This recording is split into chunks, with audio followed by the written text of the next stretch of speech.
To keep the ant population down around my house, I use taro ant dust. It's used for indoor and outdoor, kills ants, fire ants, carpenter ants, and other listed insects. Kills up to 8 months, and it's waterproof. So I've read and I'm following all the directions on the container.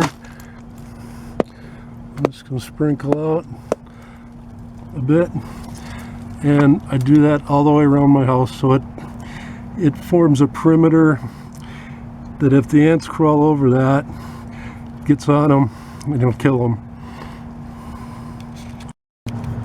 I have cedar shake shingles in my house. Say that fast 7 times. But here I'm showing the mirror is reflecting up behind underneath here. Let me zoom in on this and show you what I did to seal this up. There was a pretty big gap up under here, so I had some, I think it was 1/2 inch foam insulation. You can see a little bit that gray right there, and then the darker color stuff was clear caulking. It's gotten dirty now. What I did is I went all the way around the entire house, put that foam in, and then I caulked it, and I may come back and caulk up that gap to cover up that insulation. That made a huge difference on keeping bugs out of the house. Still get a few in, but it's nothing like what it used to be.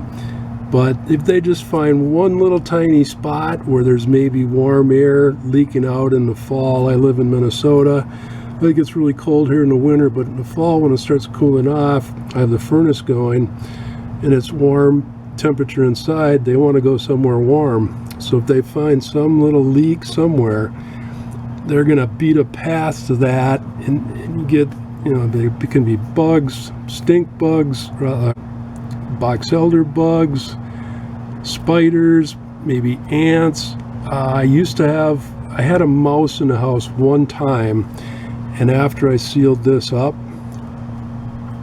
haven't seen a mouse since. That was a long time ago. There was some really big holes, bigger than this 1/2 inch. I think one hole is probably about 1 inch in diameter. Huge hole. And so this made a big difference. It's not perfect, but it knocked down the amount of bugs dramatically. Be sure and check out my other videos.